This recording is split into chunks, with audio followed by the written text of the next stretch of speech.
Bonjour à toi et bienvenue dans cette nouvelle vidéo. Aujourd'hui, je vais te montrer comment automatiser la publication de tes vidéos ou shorts sur Facebook, YouTube et puis Instagram. On peut également faire la même chose sur LinkedIn et puis X.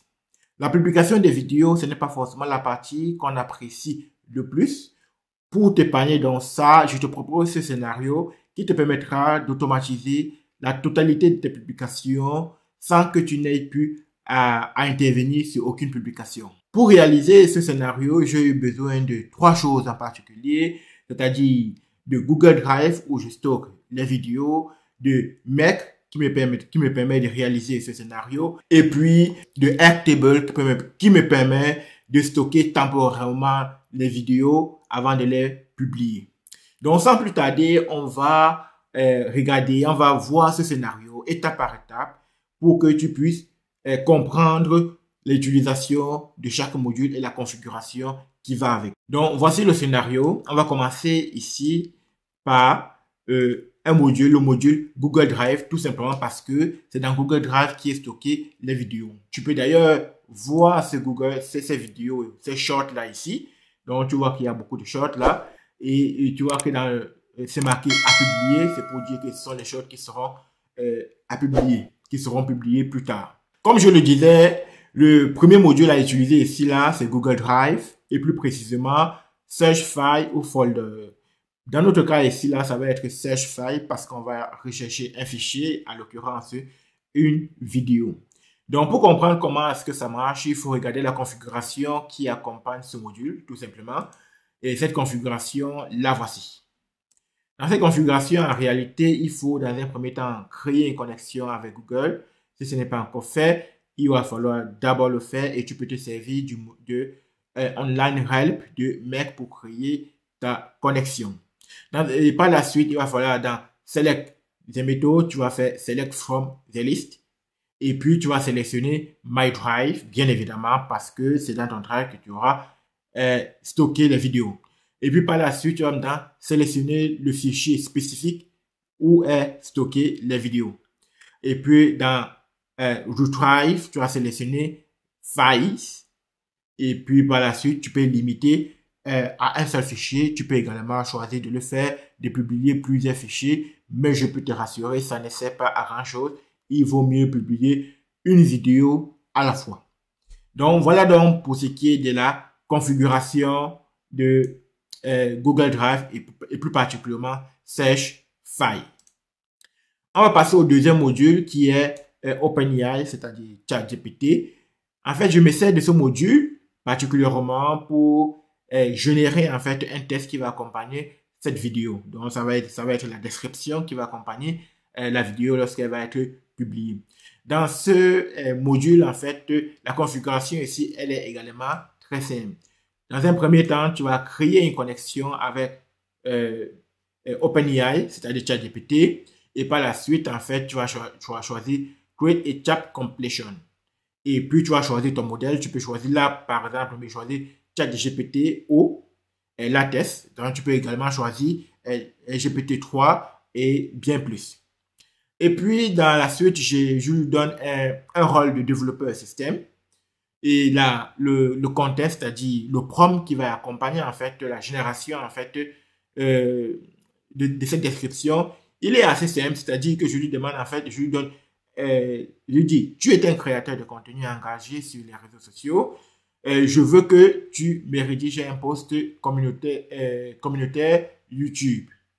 Voilà, et puis je continue par la suite. Il faut noter ici là que je me sers en fait du nom de la vidéo, du titre de la vidéo, et puis de la description si jamais elle en comporte une, pour pouvoir alimenter en fait, ce prompt.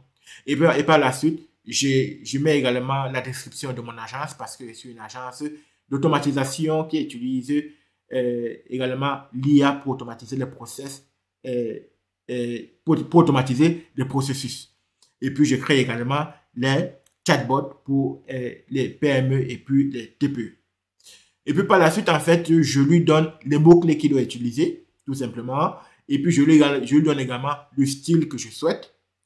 Et puis, je délimite en fait le nombre de mots qu'il doit générer. Voilà comment est-ce que cette configuration se passe et ce prompt, il est assez simple. Et puis par la suite, je donne également un max de completion token. Voilà pour ce qui est de la configuration de ChatGPT. Le troisième module, en fait, le voici, c'est toujours un Google Drive. Et puis particulièrement, Download a File. Download a File ici, consiste à récupérer en fait le fichier qui a été retrouvé. Et pour récupérer ce fichier, on n'a pas besoin de grand chose. Regardons la configuration ensemble. Dans cette configuration, on remarque en fait que elle est assez simple, c'est-à-dire on va utiliser la même connexion de Google qu'on a vu précédemment. Je rappelle que si tu ne connais pas comment faire une connexion avec Google, je te renvoie à online help de mec.com. Et puis par la suite, en fait, on va dire Inta et File ID. On va dire qu'il faut choisir manuellement, justement, parce que si tu choisis automatiquement, tu ne connais pas encore comment se trouve l'ID. Donc, tu vas choisir manuellement, Inta manually, bien évidemment. Et puis dans File ID, tu vas utiliser l'ID qui a été trouvé en réalité lors de la recherche. Donc, lorsque tu fais la recherche, en fait, ça te renvoie un certain nombre de données parmi lesquelles l'ID du fichier que ça a trouvé. Voilà, c'est une configuration assez simple, tu conviendras avec moi. On passe au prochain. Ici, le prochain, en fait, c'est Airtable. Airtable, c'est quoi? En fait, Airtable ici me permet en fait de stocker temporairement la vidéo que je vais publier. Pourquoi je me sers de Airtable? Tout simplement parce que je ne peux pas publier une vidéo issue directement de Google Drive vers mes réseaux sociaux. Ce n'est pas possible, donc il faut un intermédiaire et Airtable est parfait pour cela. Parce qu'en fait, par exemple, les plateformes ne reconnaissent pas le format issu de Google Drive. Donc, du coup, il faut passer par Airtable. Là, Airtable ici, là, sa configuration, du moins, le premier module de Airtable, c'est Create a Record. C'est-à-dire, on va créer en fait une ligne où on va stocker la vidéo. Et pour la configuration, c'est également assez simple. On la voit tout de suite ensemble. Il faut créer en fait la connexion avec Airtable, chose qui a déjà été faite de mon cas. Et je rappelle encore, si ce n'est pas fait pour toi, tu peux tout regarder online help de mec.com. Et puis par la suite, il faut choisir ta base de données. Moi, j'ai créé une base de données et que je choisis la base de données, en l'occurrence ici là. Comme tu peux le voir, c'est publication RS. AII, publication RS. Et puis, il faut choisir dans la table, une table. C'est-à-dire que dans une base de données, une base de données peut comporter plusieurs tables. Voilà, et moi, j'ai choisi celle qui m'intéresse. Et en l'occurrence, ici, ça va être QCM. Et puis, parce que c'est une vidéo QCM qui va être publiée. Et puis, par la suite, en fait, je remplis, en fait, les colonnes de cette table. Voilà, il y a le nom, il y a également maintenant l'URL de la vidéo et puis le nom de la vidéo. C'est pas compliqué comme configuration et c'est assez simple. Donc, si c'est OK pour toi, on va passer au prochain module. Le prochain module, lui, il est aussi également sur Airtable. Airtable ici, en fait, je dis recherche-moi un record, c'est-à-dire recherche-moi une ligne. Donc, je lui demande de chercher une ligne bien spécifique. Tout simplement parce que je veux récupérer en fait la ligne en lui demandant de rechercher la ligne, c'est-à-dire que je veux récupérer en fait les données que comporte cette ligne. Et pour la configuration, c'est également assez simple. Tu remarques ici là que il faut toujours une connexion, bien évidemment, une base de données et puis une table. Ce sont les mêmes données que précédemment. La différence ici là désormais, c'est que moi je veux, je spécifie qu'est-ce qu'il doit rechercher. Il dit rechercher par le nom et lui donne le nom qui vient d'être enregistré, tout simplement.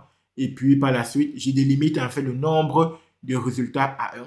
Il est vrai que le résultat sera toujours 1 parce que les noms sont quasiment différents les uns les autres. Mais je délimite comme ça pour qu'il n'y ait pas d'ambiguïté si jamais au grand hasard, il y a deux fichiers qui comportent le même nom. Voilà. Et puis, c'est tout pour la configuration de Search Record de Airtable. Donc, on va passer à la prochaine étape, au prochain module, si tu veux. C'est TextParser. TextParser, pourquoi je l'utilise? Tout simplement parce que lorsque je récupère en fait le nom lorsque je récupère en fait le nom de la vidéo, le titre de la vidéo, ça comporte en fait un point MP4. Or, moi, je ne veux pas avoir un MP4. Donc, du coup, j'utilise un texte parser pour supprimer ce texte, ce MP4, ce point MP4, autant pour moi. Donc, voici la configuration. Je me gêne pas trop. Je génère en fait ce pattern avec l'intelligence artificielle en lui précisant en fait que voici, en lui donnant un exemple, je dis voici le titre, voici un titre comportant .mp4, je veux le titre en supprimant .mp4 tout simplement, et puis ça me génère en fait ce pattern. Voilà, et puis je lui donne en fait le test sur lequel il doit travailler, c'est-à-dire qu'à chaque fois, il va prendre ce test, il va prendre ce nom, ici là, et puis il va supprimer le point MP4 et il va me donner par la suite rien que le titre sans le point MP4. Donc c'est une configuration également assez simple et on va continuer. Si jamais tu es en train d'apprécier cette vidéo, je t'invite à t'abonner et activer la cloche de notification. Et pour ne rien rater la prochaine fois, ça me fera très plaisir. Et puis ça me donnera également beaucoup de force pour en réaliser plus de vidéos la prochaine fois. Je te remercie et on continue. Le prochain module maintenant, c'est le module où je publie en fait la vidéo, tout simplement. Par exemple, je commence par YouTube ici en utilisant le module Upload a Video, c'est-à-dire le chargement d'une vidéo. La configuration ici, elle est assez simple. Donc, c'est-à-dire que je fais d'abord une connexion comme habituellement.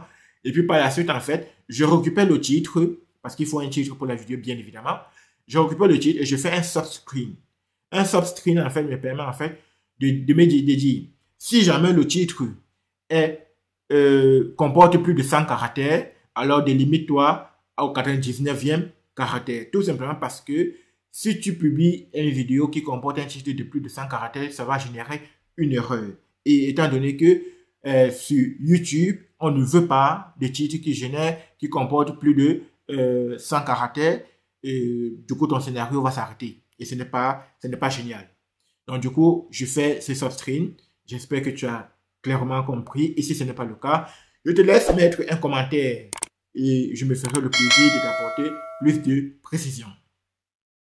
Et puis par la suite, je récupère un fichier à travers Download File, bien évidemment. Pour YouTube, il n'y a pas de souci d'utiliser des fichiers qui proviennent directement de Google Drive, mais pour Instagram, ça cause un peu de soucis. C'est pour ça que on verra ça tout à l'heure de toute façon. Voilà, et puis dans la configuration toujours, c'est un peu comme si j'étais sur l'interface YouTube. Je mets sciences et technologies. Tu peux mettre ce que tu veux en fonction de tes besoins et de la catégorie que tu veux cibler. Et puis par la suite, je dis publier parce que je veux que ça soit directement publié. Je n'ai plus besoin. Je n'ai pas envie de repartir en fait sur YouTube pour dire en fait publier ou pas. Voilà, et puis dans la description, comme je disais tout à l'heure, j'utilise la description qui aura été générée par ChatGPT. Et puis la configuration également, elle est terminée et elle est également assez simple pour YouTube. On va continuer. Ici, le prochain module, c'est Facebook. Facebook également, c'est Upload File. Upload File ici, là. On va également utiliser, on va d'abord se connecter, bien évidemment. On va choisir la page sur laquelle on veut publier. Comme tu peux le voir, on va également upload la vidéo. On va choisir type upload la vidéo. Upload vidéo, autant pour moi. On va également choisir la vidéo qui provient directement de Google Drive. On va également prendre la description qui a été générée par OpenAI, tout simplement. C'est tout pour la configuration de Facebook. Maintenant, c'est sur Instagram. Sur Instagram, en réalité, j'ai dit create a real post. Voilà, parce que c'était un réel que je veux publier. Ici, là, particulièrement, j'utilise la connexion de Facebook, bien évidemment. Je choisis mon compte Instagram. Comme tu peux le voir, c'est Afrenovation. Je t'invite dans la partie t'abonner à mes différentes plateformes. Et puis, par la suite, ici, je choisis un URL avec l'URL qui provient directement de Airtable. Voilà donc la différence pourquoi j'ai utilisé Airtable. Et la description et en tant que caption, j'utilise le résultat de OpenAI, c'est-à-dire ChatGPT. Tout simplement, il n'y a pas plus complexe que ça. Donc, je te laisse regarder ça. Et si jamais tu as des soucis, tu me fais signe et je me ferai le plaisir de t'apporter plus de précision. On va continuer en utilisant Google Drive à nouveau. On va utiliser le module Movify tout simplement. Pourquoi utiliser Movify? Tout simplement parce que je ne veux pas publier une vidéo plusieurs fois. Donc du coup, je vais déplacer cette vidéo pour aller la mettre ailleurs. Comme ça, je vais me rassurer que en faisant la recherche dans mon dossier, je ne veux pas tomber sur une vidéo qui a déjà été publiée. Voilà pourquoi j'utilise ce module en dernière position ici. Ou presque. Parce qu'il y a un dernier module qui est Delete Record. Delete et Record ici, là, en fait, je supprime en fait la ligne qui a été créée dans Airtable. Tout simplement pourquoi? Parce que je suis limité en termes de lignes. Donc, pour pouvoir maximiser, pour ne pas avoir des erreurs à mes parcours, je préfère supprimer la ligne parce que si je laisse ça tourner pour un bout de temps, il est possible que j'arrive au nombre max de lignes. Donc, je supprime ça. Et pour des raisons pédagogiques, je vais d'abord supprimer la liaison et on va voir le résultat bien après. Voilà, maintenant que tout est OK et que les explications sont claires, je l'espère, et je vais donc te montrer, on va donc faire un test, tout simplement. Je vais enregistrer. C'est bien enregistré. Et on va lancer le test. Lançons le test ensemble. Comme tu peux le constater, le test s'est bien déroulé. Il n'y a pas eu d'erreur à mes chemins. Donc, on va regarder à nouveau, module par module. Comme tu peux le constater ici, là. Le premier module, ici, là, on peut d'abord regarder la vidéo qui a été retrouvée. On voit, ça c'est le input, bien évidemment. Et puis ça c'est le output. Et dans le output, en fait, il y a la vidéo, normalement ici. Voilà, Google Drive, ça retrouve la vidéo là. Donc, on ne va pas la regarder, ce n'est pas très important. Et puis, il y a également l'ID du fichier. Voilà. Et puis, le deuxième module, en réalité, ici, c'est OpenAI, comme on a vu tout à l'heure. Ici, ça a généré, voilà le test que ça a généré, on va dire, envoyer les emails automatiques et gagner du temps, c'est possible. Voilà, il n'y a pas de souci à ce niveau. Le résultat est également positif. Google Drive, Downloadify, ça a également bien fonctionné. Voilà, je dirais que tout s'est très bien passé. Donc, maintenant, on va donc vérifier que le module, la vidéo a bien été publiée. Donc, sans plus tarder, on va aller regarder dans Short. Et on va regarder. Voici la publication. Voilà, il n'y a encore qu'une vue. Est-ce qu'on peut regarder les détails? Voilà, on dit qu'il y a, voilà, depuis 2 minutes. Donc, on constate bien que c'est une vidéo qui vient d'être publiée. Donc, on peut également regarder sur Facebook. Sur Facebook, on constate également que c'est une vidéo qui vient d'être publiée il y a de cela 3 minutes. Donc, en fait, voilà comment ça marche. On peut également continuer le même principe sur Instagram. Voici sur Instagram, c'est également la même vidéo. Il y a, est-ce qu'on peut voir les minutes? Il y a de cela 4 minutes. Donc, on constate que cela s'est très bien déroulé. C'est-à-dire que le scénario, il est parfait. Et pour les raisons pédagogiques, je vais te montrer en fait le contenu de Airtable pour que tu puisses comprendre exactement ce qui se passe. Et entre-temps, moi, je vais continuer, je vais relier mon fichier ici, là.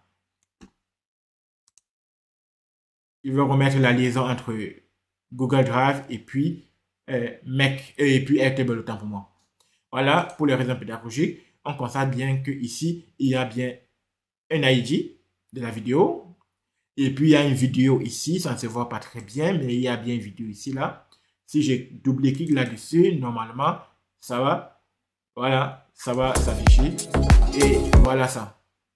Donc, voilà ce que je voulais voir avec toi. J'espère que tu as appris quelque chose dans cette vidéo. Et si tel est le cas, je t'invite à t'abonner à cette chaîne et à activer la cloche de notification pour ne rien rater la prochaine fois. Ça me fera très plaisir. Et puis, ça me permettra de comprendre que ça sert à quelque chose, ce que je fais.